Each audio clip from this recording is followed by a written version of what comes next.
जी बिस्मिल्लाहिर्रहमानिर्रहीम। मेरा नाम सैयद शुएब नकवी और आज के इस लेक्चर के अंदर हम अपनी एक्सरसाइज 3.1 का सॉल्व करेंगे। क्वेश्चन नंबर 10 से लेकर इसके लास्ट क्वेश्चन तक। इससे प्रीवियस लेक्चर के अंदर आपने क्वेश्चन नंबर 8 तक देखा और आज हम सॉल्व कर रहे हैं क्वेश्चन नंबर 10। तो इस क्वेश्चन नंबर 10 के अंदर हमें कहा जा रहा है if A B C be the vertices of a parallelogram then using vectors find the coordinates of D if A B C D is a parallelogram. पहले मैं इसके ए वाले पार्ट की बात करूंगा जिसके अंदर कहा जा रहा है A B C D is the parallelogram.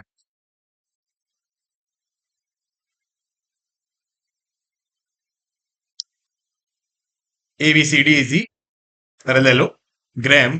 और अब देखें आपको क्या कहा जा रहा है कि एक पैरेललोग्राम है। देखिए मैं एक पैरेललोग्राम बना लेता हूं। इस तरीके की फिगर बनेगी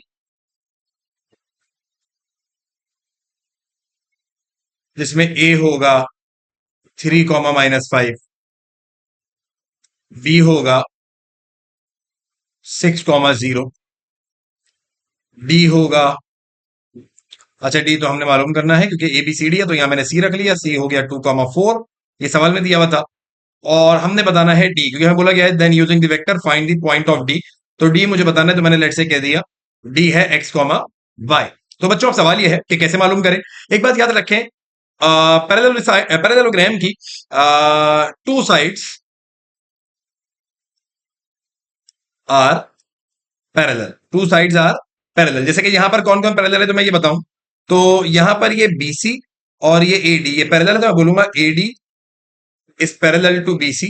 एक ये पैरेलल है और एक ये वाली साइड भी आपस में पैरेलल है तो मैं बोलूंगा AB is parallel to DC। देखो ये DC, ये DC और ये AB पैरेलल, ये BC और ये AD पैरेलल है आपस में। तो हम क्या करेंगे, हम जब कैलकुलेट करने जाएंगे तो सबसे पहले हम वेक्टर बनाएंगे। कौन कौन से वेक्टर बनाएंगे? हम A से लेकर B तक का वेक्टर बनाएंगे, B से लेकर C तक का, D से लेकर C तक का और A से लेकर D तक का। सबसे पहले हम वेक्टर बनाएंगे। तो भाई चलो सबसे पहले ये वेक्टर बना लेते हैं। तो मैं वेक्टर बना रहा हूं A से लेकर B तक का। इसके शुरू के सवालों के अंदर आपने देखा कि वेक्टर बनाने का फॉर्मूला है x2 minus x1 i plus y2 minus y1 j। ठीक, x2 minus x1 i, y2 minus y1 j। अब सवाल ये है क्योंकि आप B से लेकर C तक का, अब A से लेकर B तक का वेक्टर बना रहे हैं तो A के कोऑर्डिनेट्स हो जाएंगे x1 y1 और B के कोऑर्डिनेट हो जाएंगे x2 y2। तो ये मार्क भी कर दें आप भले से। ये होगा x1, ये होगा y1, ये होगा x2, ये होगा y। तो चलें जी, आप निकालें। x2 आपने रखा 6, x1 रखा 3i प्लस y2 आपने रखा 0 माइनस इंटू माइनस 5j।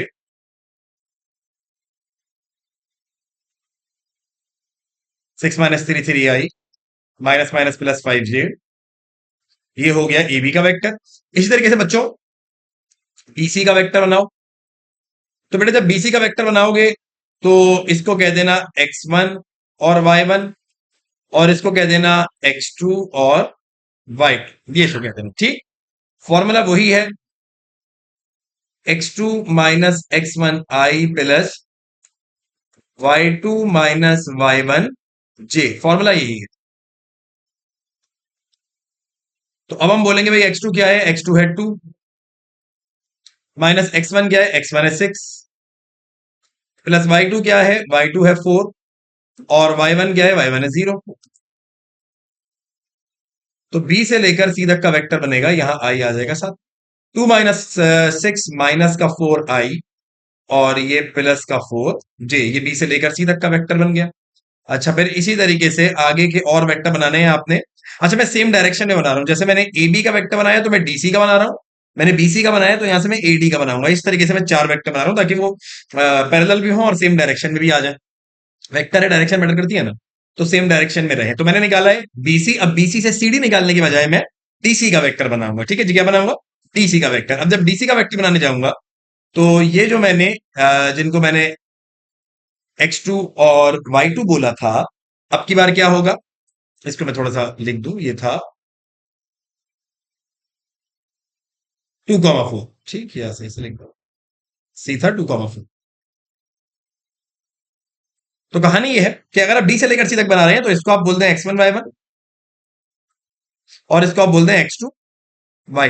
तो आप बोले डी से लेकर सी तक का वेक्टर बनेगा, वो बन जाएगा, फॉर्मूला वही है x2 minus x1 i y2 minus y1j। तो x2 जो है वो हो जाएगा 2, और y2 जो है वो हो जाएगा xi, प्लस y2 जो है वो हो जाएगा 4, और y1 जो है वो हो जाएगा yj। ये d से लेकर c तक का वेक्टर बन गया।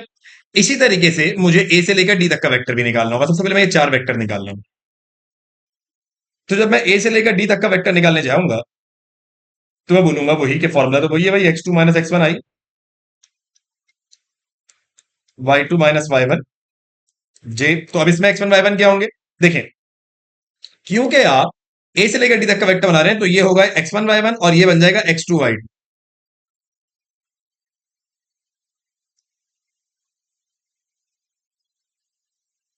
ये बन जाएगा x2 और y2। तो आप बनाइए,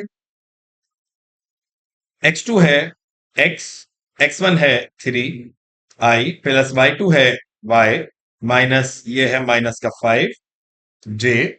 तो a से लेकर d तक का वेक्टर बनेगा x minus 3i plus y minus minus plus j। बेटा मैं स्क्रीन को स्क्रॉल अप करूंगा तो आप पहले इसको पॉज करके कॉपी कर लें। कर लिया पॉज? स्क्रॉल अप करें। चले जी आइए। तो अब क्या होगा, हम पैरेलल साइड्स की बात करें तो मैंने आपको बताया था कि चलें इसको थोड़ा सा ऐसे ही रखते हैं कि हमें दिखता भी रहे, डायग्राम भी दिख जाए। हाँ जी ठीक है। तो मैंने आपको बताया था, यहां पर आप देखें एडी और बीसी पैरेलल है। तो आप कहिए कि एडी का वेक्टर बराबर होगा बीसी के वेक्टर। ठीक है, एडी का वेक्टर बराबर होगा बीसी के वेक्टर के। तो सबसे पहले एडी का वेक्टर क्या है? ये बना हुआ एडी का वेक्टर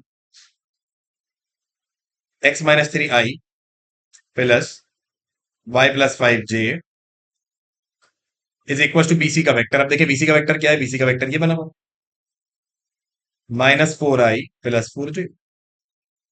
अब होना क्या चाहिए आपका? ये x माइनस 3 इस वाले -4 के बराबर हो, तो आप कह लें देखिए आई वाली वैल्यू बराबर होनी चाहिए ना। x माइनस 3 बराबर होगा इस -4 के, और y प्लस 5 बराबर होगा इस +4 के। तो -3 आप वहां ले जाएं तो -3 वहां जाकर हो जाएगा, -4 तो यहाँ ऑलरेडी है, -3 वहां ले जाए तो ये +3 हो जाएगा, +5 तो ये ऑलरेडी है, +4 तो ये ऑलरेडी है, +5 वहां ले जाएंगे तो -5 हो जाएगा। इसका सॉल्व करें तो आपको बोला जाए आपका जो आंसर निकल कर आएगा -4 + 3 का वो -1, और 4 -5 का भी -1। तो इस तरीके से आपके x, y यानी d के कोऑर्डिनेट्स की जो वैल्यू आ रही है वो आ रही है -1, -1।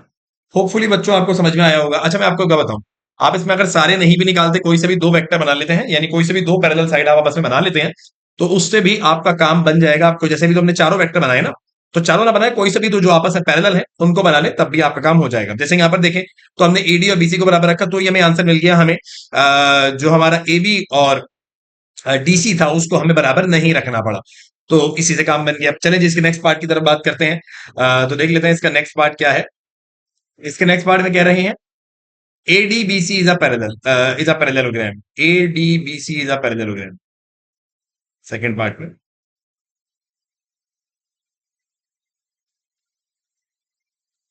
ADBC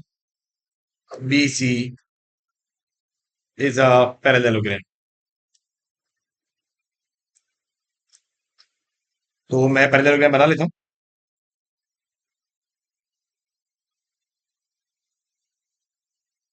मैं इसको बोला ADBC, ADBC, ADBC। तो अब सवाल यह है कि ए वेक्टर हमें क्या दिया हुआ था सवाल में, जरा हम जल्दी से वो देख लें। ए था 3, -5। एक काम करते हैं ना,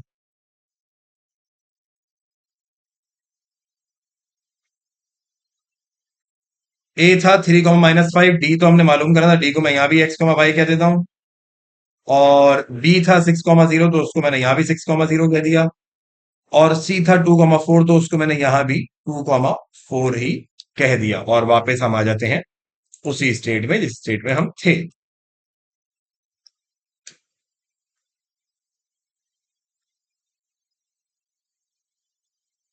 दैट एडीबीसी इज अ पैरेललोग्राम, जिसमें ए ये है, डी तो एक्स वाई है, वही हमने मालूम करना है।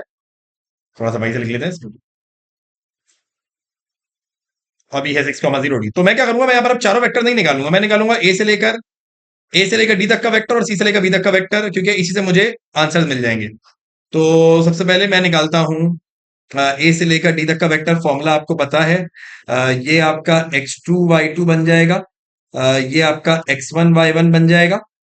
तो फॉर्मूला है x2 यानी कि x माइनस x1 यानी कि 3i प्लस y2 यानी कि y minus into minus 5j। सो ए से लेकर डी वेक्टर होगा x minus 3i plus y plus 5j। x minus 3i plus y plus 5j, ये एडी का वेक्टर बनेगा।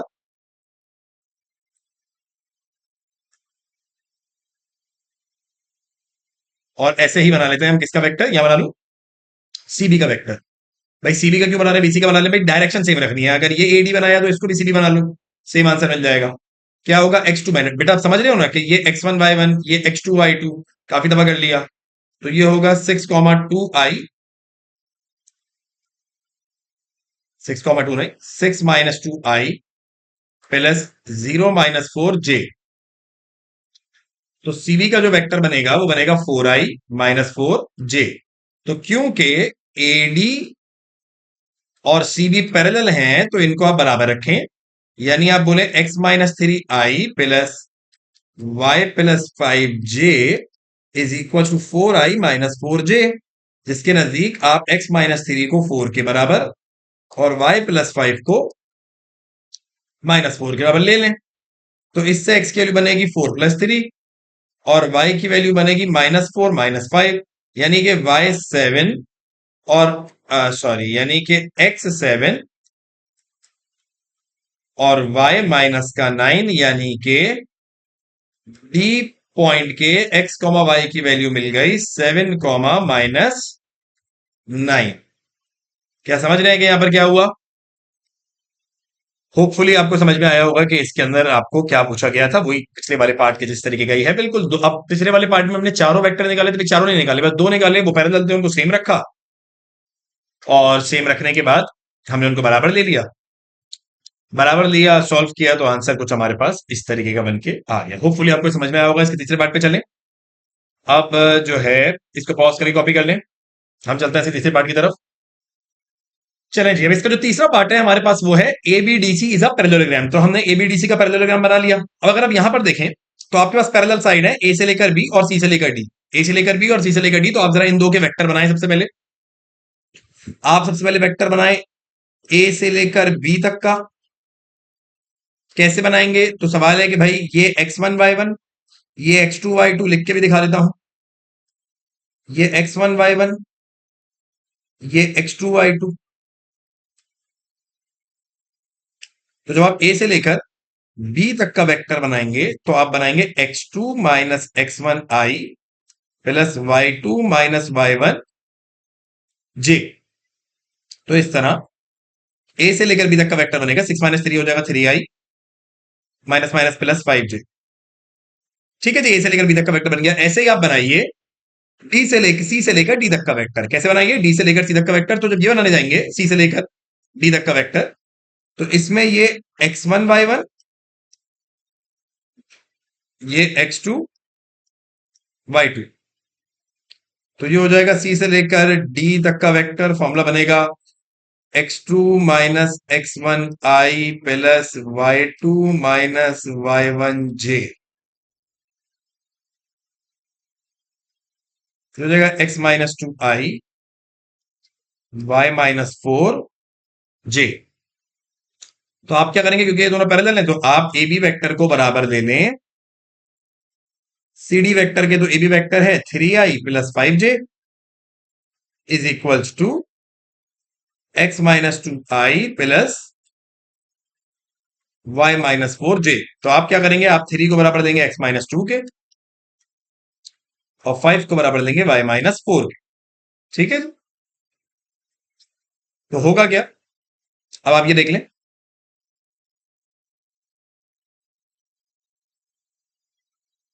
कि -2 आप यहां लाएंगे तो ये +2 इज इक्वल टू x, और -4 जब यहां लाएंगे तो +4 इज इक्वल टू y। 3 + 2 ये x की वैल्यू इधर से 5, और 5 + 4 y की वैल्यू इधर से 9। तो यानी कि x, y की जो वैल्यू हमारे पास आ रही है वो आ रही है 5,9। तो होपफुली आपको समझ में आया होगा कि बेटा क्वेश्चन नंबर 8 के तीनों पार्ट्स के अंदर क्या बोला गया। तो बगैर किसी वक्त को जाया किए, हमारे लेक्चर में मेरी कोशिश ये होती है कि मैं आपको कोई वक्त जाया ना करूं और मैं आपको जल्दी जल्दी सॉल्यूशन कराता जाऊं, जिसके लिए आप इस वीडियो को देखने आए हैं। ठीक है जी, चलें जी अगला सवाल सॉल्व करना शुरू करते हैं।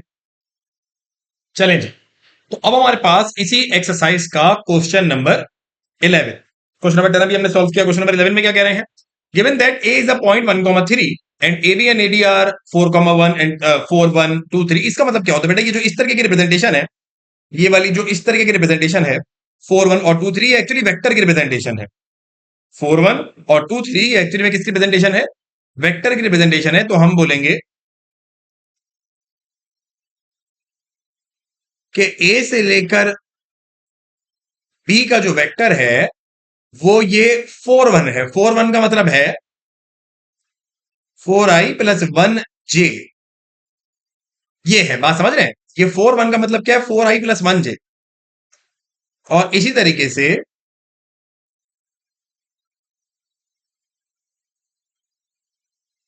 ए से लेकर डी तक का जो वेक्टर है वो है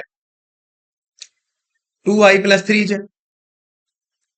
ये देखें आपको ये जो दिया 2 3, ए बी दिया गया था 4 1, तो हमने बोला ए बी का वेक्टर है 4i + 1j। एडी दिया गया था 2 3, तो हमने बोला एडी का वेक्टर है 2i + 3j। बोला ये जा रहा है कि find the coordinate of vertices BCD, BCD के वर्टिसेस बताने हैं ऑफ द पैरेललोग्राम एबीसीडी। तो सबसे पहले मैं यहां एक पैरेललोग्राम बना लेता हूं।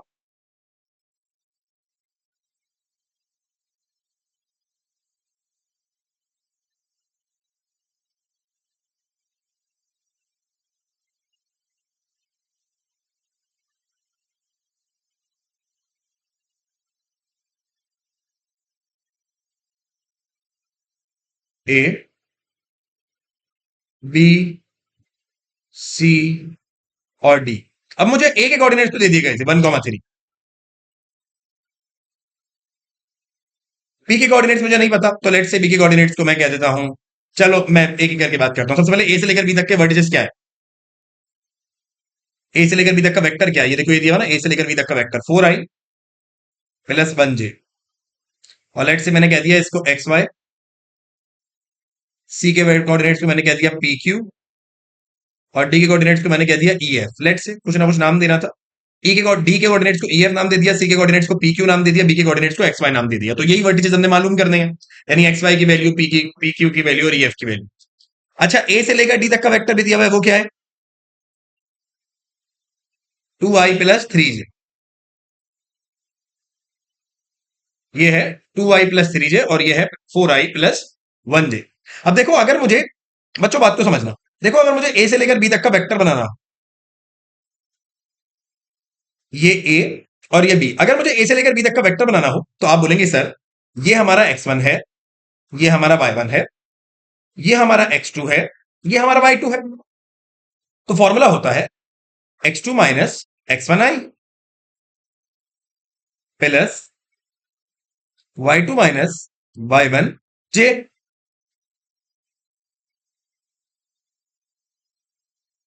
तो ए से लेकर बी तक का वेक्टर बनाने के लिए आप बोलेंगे कि सर x2 तो x है और x1 जो है वो 1, i प्लस y2 जो है वो y है, माइनस y1 जो है वो 3j। बट सर सवाल ये है कि यहां तो ए बी का वेक्टर हमें दिया गया है सवाल में ऑलरेडी 4i + 1j। तो जहां ए बी लिखा हुआ है वहां हम लिख देते हैं 4i + 1j, या चले 1j ही लिख देते हैं। तो वो बराबर होगा x - 1i plus y - 3j के।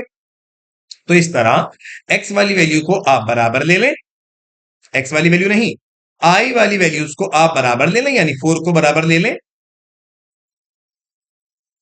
x के कोफिशिएंट यहां देखें 4 है, यहां x का कोफिशिएंट x - 1 है, तो आप बराबर लें 4 = x - 1। और अगर आप इधर 1 की बात करें तो यहां j का कोफिशिएंट y - 3 है, तो होना चाहिए 1 = y - 3। ऐसा ही होना चाहिए। देखो दोनों i के कोफिशिएंट्स को बराबर ले लिया और दोनों j के कोफिशिएंट्स को। अगर किसी को ना समझ में तो मैं लिख भी देता हूं, compare coefficient of i and j. I और जे के कोफिशिएंट को कंपेयर किया तो इधर आई का कोफिशिएंट 4 था, इधर एक्स माइनस वन था बराबर ले लिया, इधर 1 था, इधर वाई माइनस 3 था बराबर ले लिया। -1 को यहां लाए +1 हो जाएगा, -3 को यहां लाए +3 हो जाएगा। इस तरह x की वैल्यू 5 और y की वैल्यू 4 निकल कर आ जाएगी। x की वैल्यू 5 और y की वैल्यू 4 निकल कर आ जाएगी। तो हमें पहले कोऑर्डिनेट्स मिल गए ये वाले,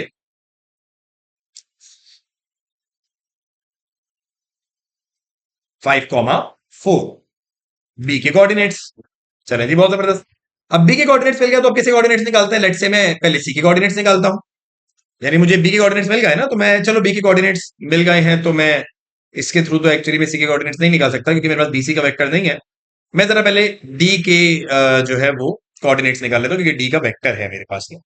चले जी, डी के कोऑर्डिनेट्स निकालेंगे। कैसे निकालें डी के कोऑर्डिनेट्स? हम वेक्टर बनाएंगे ए से लेकर डी तक का। तो जब हम ए से लेकर डी तक का वेक्टर बनाएंगे, ये मैं यहां मेंशन कर देता हूँ, ये बी के कोऑर्डिनेट्स आ गए हैं 5,4। तो मैं कहता हूं कि भाई जो हमारे पास वेक्टर है ए से लेकर डी तक का, वो बनाने का फॉर्मूला फिर क्या होगा? x2 माइनस x1 आई प्लस y2 माइनस y1 जे। तो सवाल यह है कि भाई ए से लेकर डी के अंदर x1 और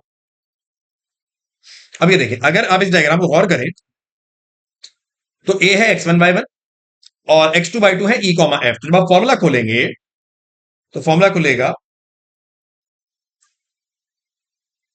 x2 है e, x2 हो जाएगा e ए से लेकर डी के लिए, माइनस x1 हो जाएगा 1, तो ये हो जाएगा e माइनस 1 आई प्लस y2 हो जाएगा f, ये हो जाएगा f माइनस 3 जे। और एडी का वेक्टर दिया कितना? 2i plus 3j। तो मैं कहता हूं since AD is 2i minus 3j, तो जहां एडी लिखा हुआ है वहां आप लिख दीजिए 2i minus 3j equals to e minus 1i plus f minus 3j। उसके बाद आप कंपेयर करें आई और जे के कोफिशिएंट को।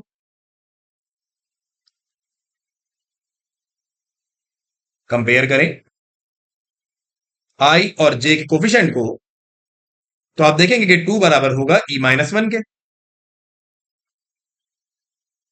और -3 बराबर होगा f माइनस 3 के।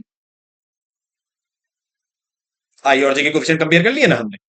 देखिए यहां आई का कोफिशिएंट क्या है 2 और यहां आई का क्या है e माइनस 1, इनको बराबर ले लिया। यहां जे का कोफिशिएंट क्या है -3 और इधर क्या है f माइनस 3, तो इनको बराबर ले लिया। अब अगर आप -1 को यहां ले आए तो ये 2 plus 1 is equal to e and e is equal to 3। ऐसे ही अगर आप -3 को यहां लेकर आए तो +3 एंड -3 प्लस 3 0, यानी डी के कोऑर्डिनेट से e कॉमा एफ जो कि आ रहे हैं 3,0। सो मैं अगेन थोड़ा इसको स्क्रॉल अप करके लेके जाऊं, 2i प्लस 3j, एडी का वेक्टर था 2i plus 3j, 2i। Okay okay okay okay, तो ये क्योंकि 2i प्लस 3j था और हमने इसको 2i माइनस 3j रख दिया, मैं कुछ करेक्शन करूंगा। तो ये 2i प्लस 3j था, यहां प्लस आएगा, यहां प्लस आ जाएगा, जब यहां प्लस आएगा तो ये प्लस, और ये वैल्यू 0 नहीं होगी बल्कि ये वैल्यू 6 होगी। ठीक है जी, तो हमें इस तरीके से एक और कोऑर्डिनेट मिल गए ई और एफ के। क्या मिला? ई और एफ के कोऑर्डिनेट हमें मिल गए 6 कॉमा, क्या वैल्यू आई थी? 3,6।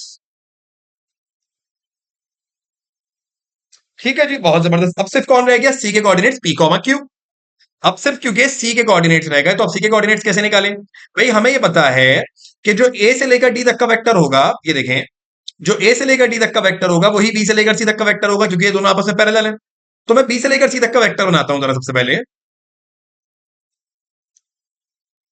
मैं यहां रेफरेंस के लिए लिख रहा हूं since BC is parallel to AD, तो इनके वेक्टर बराबर होंगे। तो मैं कहता हूं चले जरा बी से लेकर सी तक का वेक्टर निकालेंगे, क्योंकि ए से लेकर डी तक का वेक्टर तो है 2i+3j। तो फॉर्मूला क्या होगा? फॉर्मूला वही होगा x2 minus x1i plus y2 minus y1j। तो सवाल ये है कि भाई 5,4 और p,q। तो जब बी से लेकर सी तक का वेक्टर बनाएंगे तो x2 होगा p और x1 होगा 5, y2 होगा q और y1 होगा 4। ऐसे ही होगा 5,4 और p,q है ना, देखो। तो ये आपका x1 y1 और ये आपका x2 y2 बन जाएगा। ये x1 y1 और वो आपका x2 y2 बन जाएगा।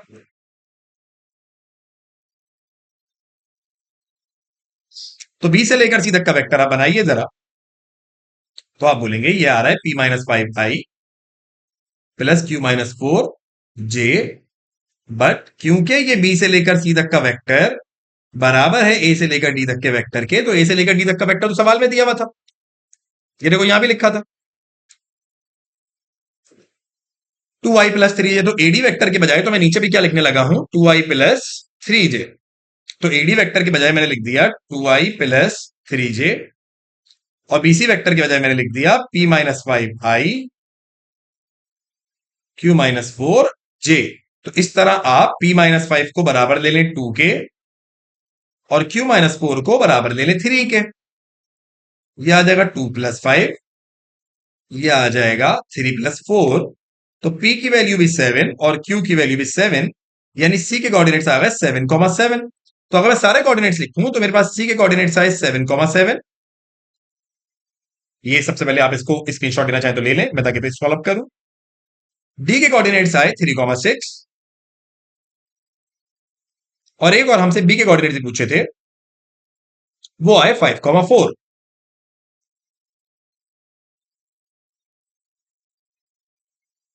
तो जो तीनों आंसर हमारे पास निकल कर आए हैं वो कुछ इस तरीके के हैं। मैं यहां शुरू से दिखा दूंगा आपको।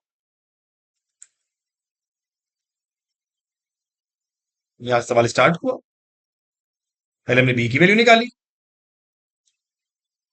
फिर हमने एडी का वेक्टर बनाया और उसको कंपेयर किया एडी के वेक्टर से, तो ई और एफ की वैल्यू निकाली।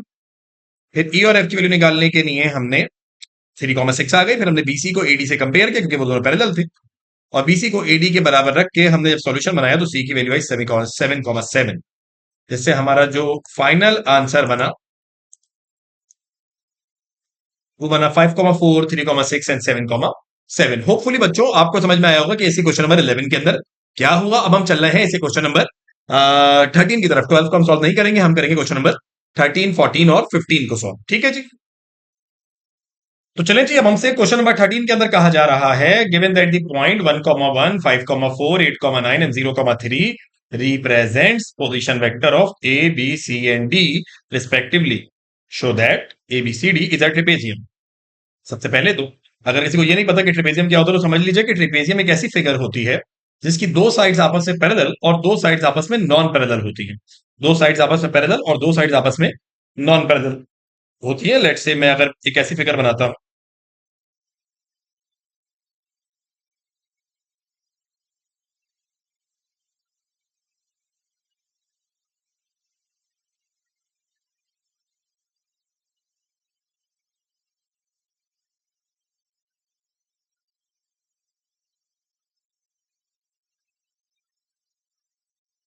तो देखिए ये जो दो फिगर, ये जो मैंने एक फिगर बनाई, अगर आप इसमें मैं इसमें पोजीशन को मार्क करता हूं, लेट्स से मैं इसमें कह देता हूं ए, बी, सी और डी, और ये इसकी हाइट।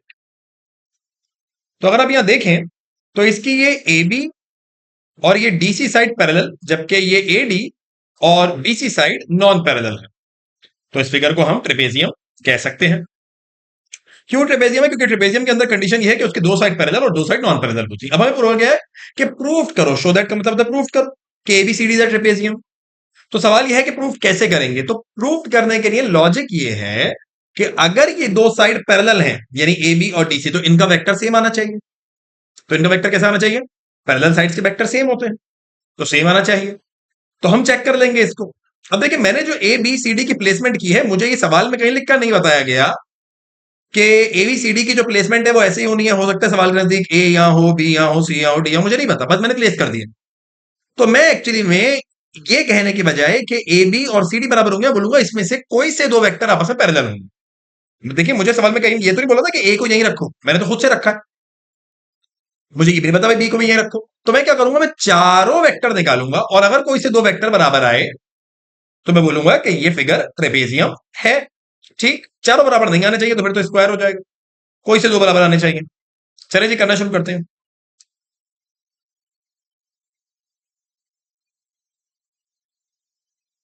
तो मैंने कहा ए मुझे कहा गया है 1,1, सवाल में देखें लिखा हुआ। बी मुझे कहा गया है 5,4, सी कहा गया है 8,9 और डी कहा गया है 0,3। तो काफी सवाल हमने ऐसे सॉल्व कर लिए जैसे हमने वेक्टर बनाया। अभी मैं वेक्टर बना रहा हूं ए से लेकर बी तक का। ए से लेकर बी तक का वेक्टर बनेगा, तो जो वेक्टर बनेगा वो बनेगा 5 - 1 i, 4 - 1 j, वही x2 - x1 plus y2 - y1, वही किया है हम। तो 5 - 1 ये हो जाएगा 4i, 4 - 1 ये हो जाएगा 3j। A B vector 5 - 1 i plus 4 - 1 j, तो ये ए बी का वेक्टर बन गया। ऐसे ही चले मैं, क्योंकि मुझे तो लगता है कि अगर मैंने ये प्लेसमेंट की है तो इससे जरा मैं वेक्टर निकाल के देख लूं कि भाई आंसर क्या बन रहा है। तो आइए चेक करते हैं कि आंसर क्या बन रहा है। कौन सा वेक्टर निकाल रहा हूं अब मैं वेक्टर निकाल रहा हूं डीसी वेक्टर। कौन सा निकाल रहा हूं? DC vector. तो चले,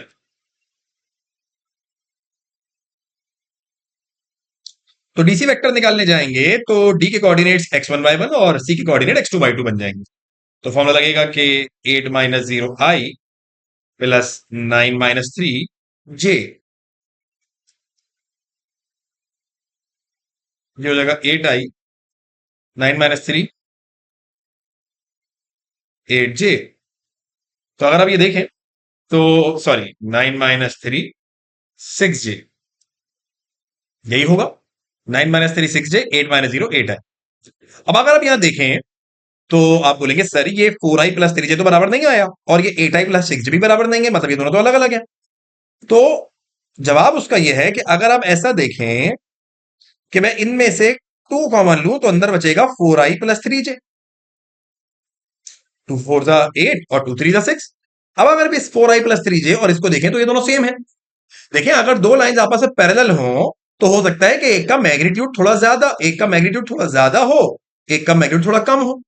लेकिन अगर हम ज्यादा वाले वेक्टर में से, जैसे ये 8i प्लस 6j में से कोई नंबर कॉमन निकाल लें और उसके बाद वही वेक्टर बन जाए जो इसका था, तो इसका मतलब है ये भी पैरेलल है। इसका मतलब क्या है, ये भी क्या है, पैरेलल। पैरेलल है बट इस वाले वेक्टर का मैग्नीट्यूड ज्यादा है, बस फर्क इतना है। इसका मतलब ये हुआ, देखें क्योंकि ये दोनों सेम आए, 4i plus 3j, 4i plus 3j और ये 4i plus 3j, 4i plus 3j same आए और टू यहां ये बता रहा है कि डीसी की लेंथ ज्यादा है, एबी की लेंथ कम है। अब तो बिल्कुल ऐसा हो सकता है कि दो लाइन पैरेलल हो, उनका मैग्नीट्यूड आपस में एक दूसरे के मुकाबले में ज्यादा या कम हो, बट पैरेलल हो तो वेक्टर सेम आ गए। विच प्रूव दैट सिंस हम बोलेंगे A B is parallel to D C given figure is trapezium. Given figure is trapezium. क्या बात समझ रहे हैं? Since A B is parallel to D C, A B is parallel to D C, given figure is trapezium. इस तरीके से condition prove हो गई क्योंकि ये दोनों पैरेलल निकल कर रहा है। होपफुली आपको समझ में आया होगा कि क्वेश्चन नंबर 13 के अंदर क्या बोला गया था। इस तरीके के सवाल पेपर में काफी ज्यादा पूछ लिए जाते हैं, तो आप लाजमी इसको अच्छे से समझे। ये क्वेश्चन नंबर 13 14 15 बहुत रिपीटेटिवली क्वेश्चन के अंदर पेपर के अंदर पूछे जाते हैं। चलें चलते हैं क्वेश्चन नंबर 14 की तरफ। तो चलें जी, अब हमारे पास इसका क्वेश्चन नंबर 14 है। क्वेश्चन नंबर 13 हमने किया, क्वेश्चन नंबर 14 में क्या कह रहे हैं? कह रहे हैं A B C are the points A B two A minus B respectively. बेटा ये इनके पोजीशन वेक्टर है। ए पोजीशन का वेक्टर ए वेक्टर है, बी पोजीशन का वेक्टर बी वेक्टर है और सी पोजीशन का वेक्टर सी वेक्टर रिस्पेक्टिवली। अब कह रहे हैं डी डिवाइड करता है एसी को in ratio 2:3 and E divide B D in 4:1। Find the position vector of E. देखो पोजीशन वेक्टर बेटा किसी एक पॉइंट का होता है, किसी एक पोजीशन का होता है। तो अब देखिए मैं सबसे पहले इस डायग्राम को बनाता हूं। मेरे पास तीन वेक्टर है, लेट से मैंने बोला तीन वेक्टर जो मेरे पास है वो है ए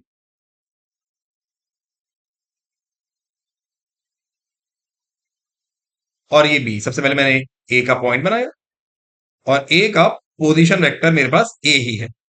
ये मैंने बी का पॉइंट बनाया और बी का पोजीशन वेक्टर मेरे पास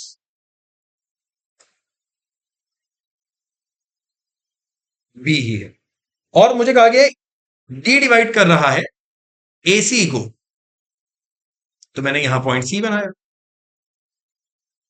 जिसका वेक्टर है 2a - बी। देखो ये दिया हुआ, देखो सी का क्या दिया हुआ है, 2a - बी, बी का बी दिया हुआ था, ए का ए दिया हुआ, तो सी का जो पोजीशन वेक्टर है वो है 2a - बी। तो मैंने कहा भाई एसी को जरा जोड़ दो, क्योंकि जो डी है वो एसी को तो डिवाइड कर रहा है, तो मैंने एसी को जोड़ दिया। ये देखें एसी को, अब कह रहे हैं डी डिवाइड कर रहा है एसी को, तो मैंने डी एक पॉइंट बनाया।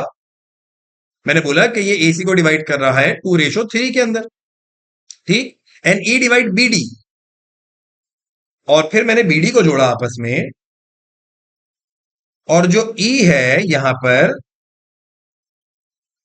वो डिवाइड कर रहा है किसको,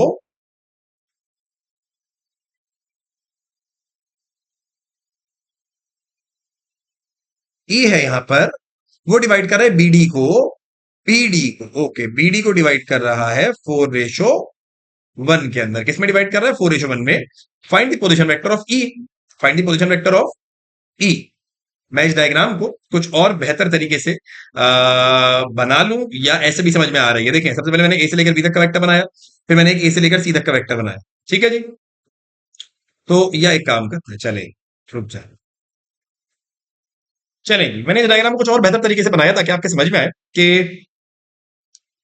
ए से लेकर बी एक लाइन, फिर बी से लेकर सी एक लाइन, फिर मैंने बोला ए सी एक लाइन है, एसी को डी कट कर रहा है, देखिए यहां लिखा है डी कट कर रहा है एसी को इन रेशो 2:3, और ऐसे ही ई डिवाइड कर रहा है बीडी को, बी से लेकर डी तक के वेक्टर को 4:1 में। वो लिखा find the position vector of E, तो हमने बताना है पोजीशन वेक्टर ऑफ ई। अब ये कैसे बताएंगे, देखिए सबसे पहले याद रखें, अगर आपने ई का पोजीशन वेक्टर बताना है तो आपके पास बी का और डी का, यानी जिस लाइन को इस ई ने कट किया है ना, ई ने कट किया बी और डी को, तो बी और डी के पोजीशन वेक्टर होना जरूरी है। बी का तो हैगा पोजीशन वेक्टर ये वाला डी, डी का पोजीशन वेक्टर चाहिए, ठीक है जी। डी का पोजीशन वेक्टर क्यों चाहिए, ताकि ई का निकाल पाए। अब डी का पोजीशन वेक्टर निकालने के लिए चाहिए ए और सी का पोजीशन वेक्टर, जो कि दोनों है, और उसका रेशियो भी। तो सबसे पहले हम निकालेंगे पोजीशन वेक्टर ऑफ डी। कैसे निकालेंगे, पोजीशन वेक्टर का फॉर्मूला होता है m B plus N a upon M plus n. इसी एक्सरसाइज के शुरू के सवाल में आपने देखा। तो यहां पर जो एम रेशो एन है, डी ने कितने रेशो में कट किया है, 2:3 में।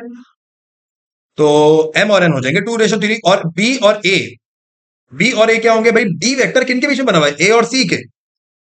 तो ए जो होगा यहां पर वो ये ए वेक्टर होगा जो कि ए का वेक्टर है, और बी जो होगा यहां पर वो ये सी का वेक्टर होगा।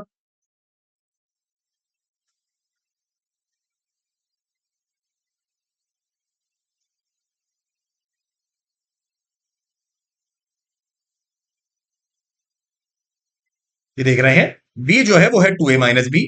क्यों, क्योंकि ये सी, जो डी बना हुआ है वो ए और सी के बीच में बना हुआ है, तो ये आ गया ए का वेक्टर, ये आ गया सी का वेक्टर, और वो रेशियो जिसमें इसने तोड़ा है, तो ये आ गया बी। ये अब इस फॉर्मूले के अंदर पुट करके आप जरा डी निकाल लें।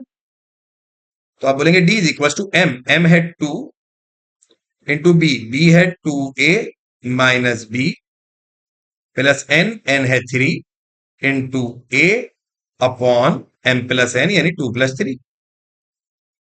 तो ऐसे जब आप करेंगे तो ये हो जाएगा 2⁴ ए माइनस का 2b प्लस का 3a अपॉन 2+3 हो जाएगा 5। जिसको आप फर्दर सॉल्व करेंगे तो ये 4a प्लस 3a, ये बन जाएगा 7a माइनस 2b अपॉन 5। ये आ गया हमारे पास, या मैं इसको ऐसे भी कह सकता हूं कि डी का जो वेक्टर बना वो बना 7/5a minus 2/5b, 7/5a minus 2/5b, यानी डी का वेक्टर बन गया 7/5 a कॉमा, कॉमा नहीं आएगा सॉरी, 7/5 a -2/5 b। तो ये मेरे पास डी का वेक्टर भी आ गया। अब देखें, जो मुझे ई का वेक्टर बनाना है वो एक्चुअली में डी और बी के बीच में है। डी और बी के बीच में नहीं, एक्चुअली बी और डी के बीच में। बी और डी के बीच में है ना, तो मुझे एक इधर का वेक्टर चाहिए, एक इधर का वेक्टर चाहिए और इसका रेशो चाहिए। तो मैं यह बोलूंगा since E divide P D in 4:1, तो जो m रेशो n होगा ई के लिए वो होगा 4:1, यानी जिसके तहत m की वैल्यू 4 और n की वैल्यू 1। ऐसे ही b का वेक्टर तो सवाल में ही b दे दिया गया था, और d का वेक्टर जो हमने निकाला वो निकाला हमने, यानी यहां पर आप ये याद रखें कि जो दो वेक्टर होंगे ना, बी का वेक्टर, ये पहला वाला वेक्टर ए बन जाएगा और दूसरा वाला वेक्टर बी बन जाएगा। तो डी का वेक्टर दूसरा वाला वेक्टर है 7/5 a -2/5 b। ठीक है जी। तो ई के वेक्टर के लिए फॉर्मूला लगाएंगे m B plus N a upon M plus n. अब m कितना है, तो m है 4। b यानी दूसरा वाला वेक्टर, दूसरा वाला वेक्टर है ये 7/5 a -2/5 b plus N a. N कितना है 1 और ए कितना है n, ये b के ही बराबर है, डिवाइडेड बाय 4+1। अब इसको थोड़ा सा सॉल्व करते हैं और आंसर निकालते हैं ई के पोजीशन वेक्टर का। तो 7×4 = 28/5c -4×2 = 8/5b प्लस का b अपॉन 4+1 5। या इस 5 को अगर मैं ऐसे लिख लूं कि ये इस पूरे से डिवाइड हो रहा है, तो कहानी ज्यादा आसान है। अब मैं यहां पर 28c, sorry it's not c, it's a, c जैसा लगने लगा बट इट्स a,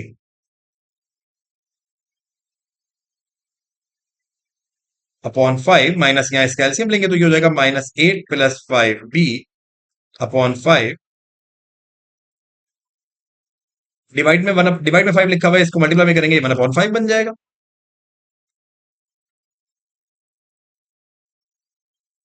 देन इस तरीके से 28/5a -8b + 5b -3b upon 5 into 1/5, यानी इस 1/5 को जब आप अंदर मल्टीप्लाई कराएंगे तो 28/5, 5 * 25 a -3b अपॉन 5 * 25b। तो ये हमारे पास ई का पोजीशन वेक्टर बनेगा। ई का पोजीशन वेक्टर निकालने के लिए सबसे पहले हमने डी का पोजीशन वेक्टर निकाला। डी का पोजीशन वेक्टर आ गया, तो क्योंकि ई बी और डी को 4:1 में कट कर रहा था, तो आप ये देखें कि हमने ई के लिए लिया बी और डी वेक्टर। डी बन गया दूसरा वेक्टर, बी बन गया पहला वेक्टर। उससे पहले हमने निकाला था ये हमारा D vector by using A and C, वो ये आपके सामने है, डायग्राम आपके सामने है। होपफुली आपको समझ में आया होगा कि क्वेश्चन नंबर 14 के अंदर क्या हुआ है। मैं आपको शुरू से ये पूरा स्क्रॉल अप करके दिखा रहा हूं कि किसी ने अगर कोई पार्ट कॉपी करना हो तो वो यहां से देख लो। ठीक है जी, इतनी बात समझ में आती है। चलें इसके लास्ट क्वेश्चन की तरफ, क्वेश्चन नंबर 15 की तरफ चलें जी। बहुत जबरदस्त, आ जाइए। चलें जी, तो अब हमारे पास क्वेश्चन नंबर 15 के अंदर कहा जा रहा है in a parallelogram A B C D. मैं सबसे पहले एक पैरेललोग्राम बना लूं ताकि जो डेटा मुझे मिलता जाए वो मैं यहां इस पर प्लेस करता चला जाए।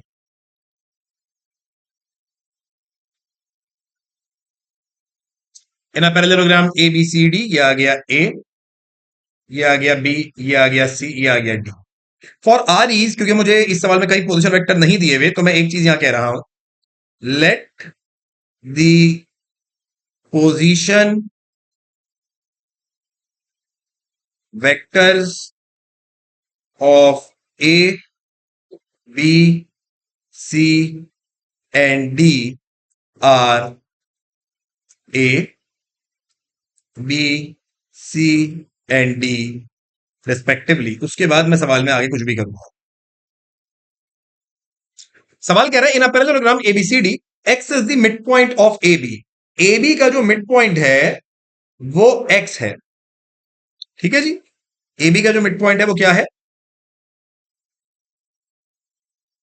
एबी का जो मिड पॉइंट है वो एक्स है। And Y divide BC in 1:2, और वाई डिवाइड कर रहा है बीसी को इन 1:2। इतनी बात नहीं समझ में आती है? Y divide BC in 1:2। Show that if z divide dx, if z divide, let's join the dx and take a point z here and take a point z there. If z divide dx in 6:1, अगर ये इसको 6:1 में तोड़ रहा है, कौन? z, then it also divide ay in 3:4. Then it also divide ay in 3:4. Then it also divide ay in 3:4. Okay जी, अब हमसे क्या पूछा गया ये मैं आपको समझाता हूं, उससे पहले थोड़ी सी डायग्राम के ऊपर कंस्ट्रक्शन कर लें। तो ए वाई को जरा जोड़ दें। ये मैंने ए वाई को जोड़ दिया। अच्छा, ये मैंने 1 लिखा हुआ है, अगर किसी को ना समझ में आए तो यहां पे मैंने 1 लिखा है। ठीक है,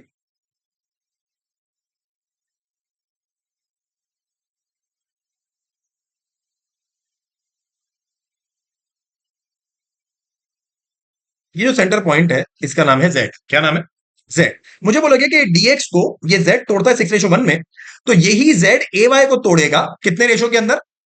3:4 में। कितने रेशो के अंदर? 3:4 में। ये मुझे प्रूफ करना है। अब ये प्रूफ मैं कैसे करूं? ये प्रूफ करने का तरीका मैंने ये निकाला है कि मैं z का वेक्टर, z का पोजीशन वेक्टर dx से भी निकालूंगा और z का पोजीशन वेक्टर ay से भी निकालूंगा, तो दोनों सेम आने चाहिए। जब मैं z का पोजीशन वेक्टर dx से निकालूंगा तो मैं रेशो यूज करूंगा 6:1, और जब मैं z ही का पोजीशन वेक्टर, जब मैं z ही का पोजीशन वेक्टर ay से निकालूंगा तो मैं रेशो यूज करूंगा 3:4।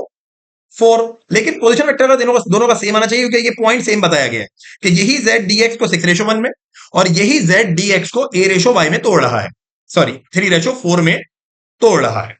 तो ऐसा करने के लिए कुछ चीजें मुझे चाहिए होंगी, जैसे कि मैंने यहां पर कहा let the position vector of A B C D are A B C A D A. ठीक है, तो यानी कि इसका मतलब ये हुआ कि ए का जो पोजीशन वेक्टर है वो ए है, बी का जो पोजीशन वेक्टर है वो बी है, सी का जो पोजीशन वेक्टर है वो सी है, डी का जो पोजीशन वेक्टर है वो डी है। सबसे पहले तो ये डायग्राम आपको समझ में आना चाहिए, सवाल समझ में आना चाहिए। क्या करेंगे? मुझे जेड का पोजीशन वेक्टर निकालना है दोनों की मदद से। अब सवाल ये है कि जब z का पोजीशन वेक्टर निकालना है तो यहां d का पोजीशन वेक्टर चाहिए जो कि d ही है, और मुझे यहां x का पोजीशन वेक्टर चाहिए, ये दो चाहिए। मैं अभी ए वाई की बात नहीं कर रहा, अभी मैं सिर्फ dx से z के पोजीशन वेक्टर निकालने की बात कर रहा हूं। ठीक है जी, इतनी बात सबको समझ में आती है, इसमें कोई मसला नहीं है। चलें जी, जबरदस्त। तो अब देखें मैं क्या करने लगा। मैं ये कर रहा हूं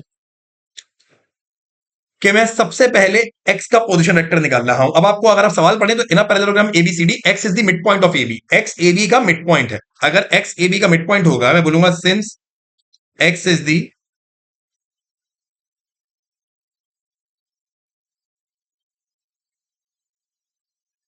मिड पॉइंट ऑफ एबी, तो भाई x की वैल्यू तो सिंपली निकल आएगी a प्लस b/2 से। किसी भी चीज का मिड पॉइंट निकालना हो तो दोनों वेक्टर्स को ऐड करो, डिवाइड कर दो 2 से। वहां पोजीशन वेक्टर निकालने की जरूरत नहीं है। क्यों भाई? ये इसके मिड में ही है ना, तो दोनों को ऐड करो और 2 से डिवाइड कर दो। तो जो x का वेक्टर बनेगा वो बनेगा a/2 प्लस b/2। ये मैंने बोला कि मेरे पास x का वेक्टर है a/2 b/2। तो हमने कहा ठीक है भाई। अब इसने ये देखो यहां क्या कह रहे थे, इधर सवाल में देखो, z डिवाइड dx इन 6:1, dx को तोड़ा था z ने 6:1 में। इसी बात को यूज करते हुए z डिवाइड dx इन 6:1, तो z का पोजीशन वेक्टर निकालने के लिए मैं बोलूंगा z position vector on dx। अभी हम निकाल रहे हैं, 2 दफा निकालेंगे हम z का पोजीशन वेक्टर, एक dx पर एक ए वाई पर। तो अभी z पर निकालना है, dx पर निकालना है। तो रेशो जिसमें z ने तोड़ा था m/n वो था 6:1। जो दूसरा वेक्टर, अब क्योंकि dx में पहला वेक्टर d है तो a हो गया d, और दूसरा वेक्टर है a/2 कॉमा, कॉमा नहीं है यहां पर, ये प्लस है एक्चुअली, प्लस बी अपॉन, ठीक है। तो सवाल यह है कि भाई पोजीशन वेक्टर का फॉर्मूला क्या होता है। तो आपको पता है, अगर आपने जेड का पोजीशन वेक्टर निकालना है तो जेड के पोजीशन वेक्टर का फॉर्मूला होगा m B plus N a upon two. अगर कोई मुझसे ये पूछे कि एक्स एक्स का जो आपने पोजीशन वेक्टर निकाला, इधर ये फॉर्मूला तब क्यों नहीं लगाया, क्योंकि एक्स के लिए सीधा सीधा बोल दिया था ये मिड में है, तो ये पोजीशन वेक्टर का फॉर्मूला लगाने की जरूरत नहीं है, डायरेक्टली आप उसको 2 से डिवाइड कर दें तो पोजीशन वेक्टर निकल कर आ जाएगा। तो सवाल ये है भाई एम क्या है, एम है 6, ये 6:1 है। एम है 6, बी क्या है, बी है A upon 2 plus B upon, plus N, N क्या है 1, M B plus N A क्या है, ए है D upon M plus N यानी कि 6+1। अब मैं बोलूंगा z इज इक्वल्स टू, इस 6 को अंदर मल्टीप्लाई कराओ तो 6 A upon 2 plus 6 B upon 2 plus D upon, अब ये 7 या डिवाइड हो रहा है तो 7 को मैं ऐसे डिवाइड में करके लिख रहा हूं ताकि हमारी ये कहानी समझना आसान है। तो ये 2 1 जा 2 3 जा, ये 2 1 जा 2 3 जा, तो ये आ जाएगा 3a plus 3b plus D into, divide में 7 है, इसको मल्टीप्लाई में लिखने तो 1/7 बन जाएगा, डी है ये। तो जो z का वेक्टर बनेगा वो बनेगा 3/7 ए प्लस 3/7 बी प्लस d/7। ये देखिए,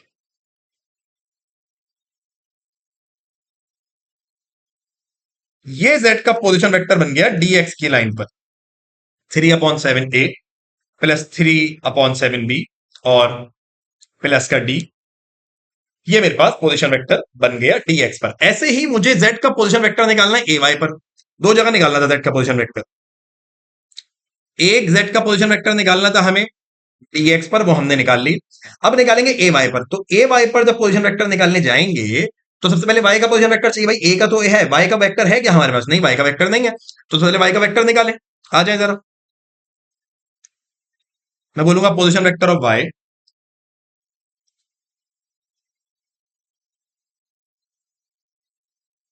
क्या निकाल रहे हैं हम, पोजीशन वेक्टर ऑफ y। अब y जो है उसने पोजीशन वेक्टर ऑफ y, तो सवाल यह है कि y जो है उसने पीसी को तोड़ा इन 1:2। देखो सवाल में कह रहे थे किधर है, y डिवाइड बी सी इन 1:2, तो b और c के बीच में है तो a हो जाएगा b और b हो जाएगा c और रेशो 1:2। आओ जी, तो हम बोलेंगे m/n यानी कि 1:2 और a हो जाएगा b वेक्टर और b हो जाएगा c vector.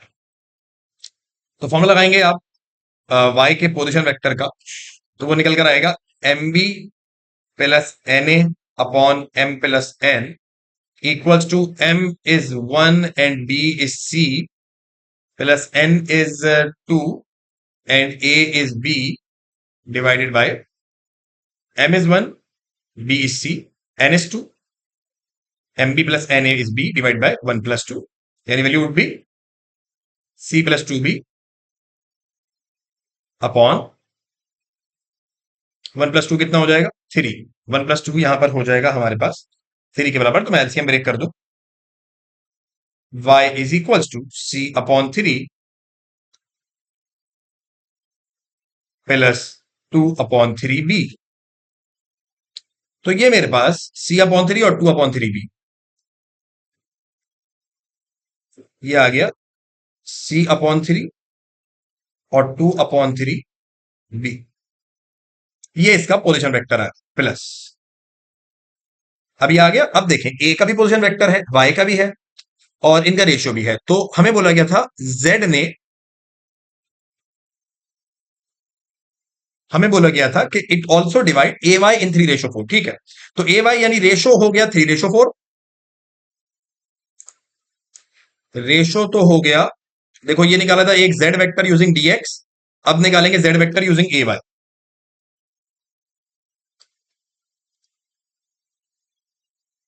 Z vector using A Y. क्यों भाई? Z vector using A Y में एम रेशो एन कितना होगा? कितने रेशो में बोलना है कि तोड़ रहे हैं?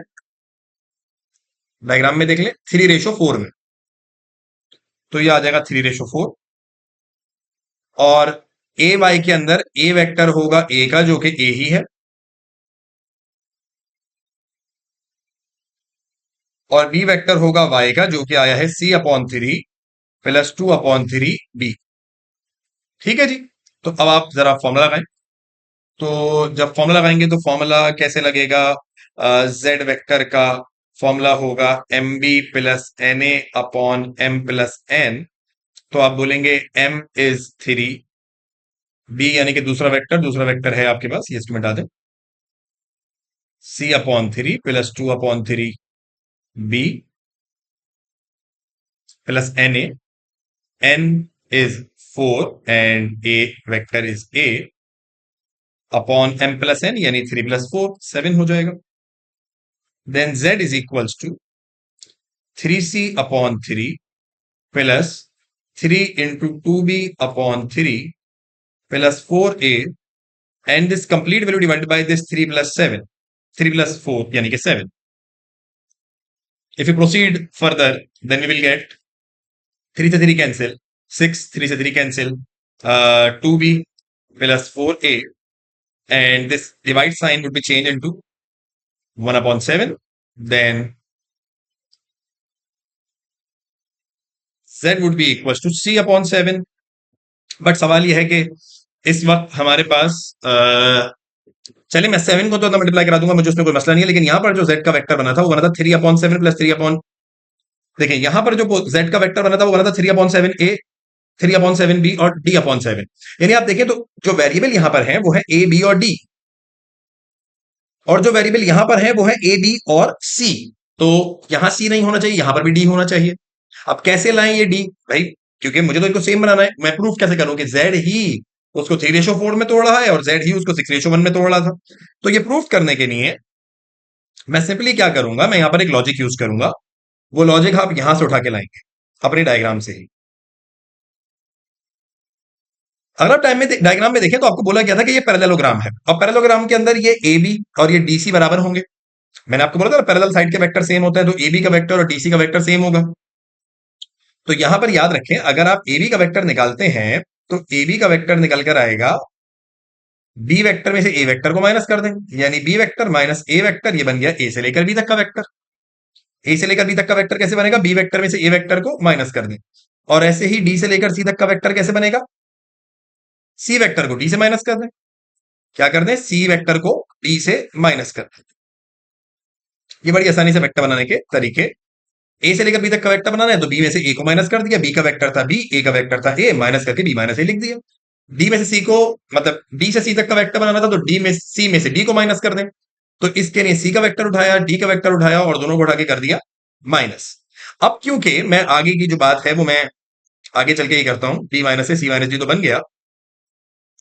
सिंस मैं बोलूंगा कि A B is equals to C D या डी सी, जो आप कहना चाहते, तो आप बोलेंगे ए से लेकर बी तक का वेक्टर था बी माइनस ए के बराबर, और डी से लेकर सी तक का वेक्टर था सी माइनस डी के बराबर। अगर मैं इसे सी की वैल्यू बनाऊं तो सी की वैल्यू बनेगी B minus A minus D, यहां आ जाएगा plus D is equal to C. यही बनेगी क्या? यही बनेगी, यानी सी बराबर आएगा B minus A plus D के, इसी के बराबर आएगा। लेट्स से अगर मैं इसको कंडीशन 1 कहता हूं और मैं आपको कहता हूं पुट करें सी को इन इक्वेशन 1, तो आप बोलेंगे z इज इक्वल टू सी के बजाय आ जाएगा, देखिए सी यहां लिखा हुआ है, सी के बजाय आ जाएगा b minus A plus D, और आगे का ये as it is 2b plus 4a into 1/7। अच्छा जरा इसको थोड़ा सॉल्व कर लें। अब a वाले और b वाले तो देखें, ये 2b और ये b साथ लिख ले तो ये हो जाएगा 2b प्लस b, ये प्लस का 4a और ये माइनस का a ये साथ लिख लें, ये प्लस का d सबसे आगे लिख दें। इंटू 1/7, यानी ये हो जाएगा 3b, और 4a-3a करेंगे तो ये हो जाएगा 3a प्लस d इंटू 1/7, और आप 7 को अंदर मल्टीप्लाई कराएं तो ये हो जाएगा 3/7b plus 3/7a plus d/7। और अब अगर आप जो आपने dx से वेक्टर बनाया था उसको देखें तो वो भी 3/7a, 3/7b, d/7 था। और जो आपने ए वाई पे वेक्टर बनाया है वो भी सेम 3/7b, 3/7a और d/7, दोनों बिल्कुल सेम। हाँ, उसमें ए को हमने पहले लिखा है, बी को बाद में लिखा, चले इसमें भी हम ए को पहले लिख दें, बी को बाद में लिख दें, क्या फर्क पड़ रहा है। अगर हम लिख दें तो z 3/7a plus 3/7b plus d/7, तो आप देखिए दी वेक्टर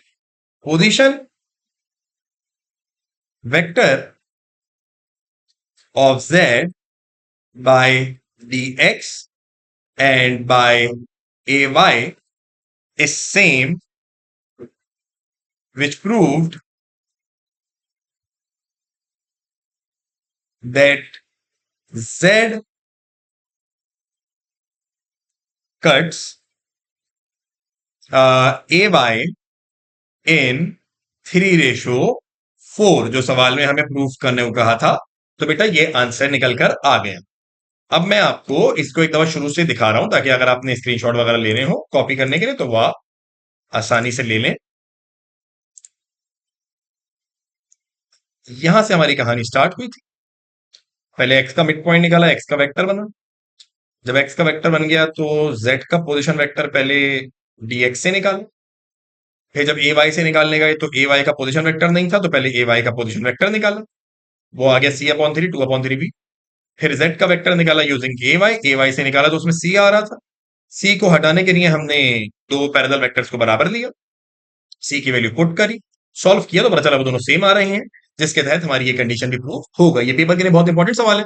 होपफुली ये लेक्चर आपको समझ में आया होगा। यहाँ पर हमारी एक्सरसाइज होती है कंप्लीट।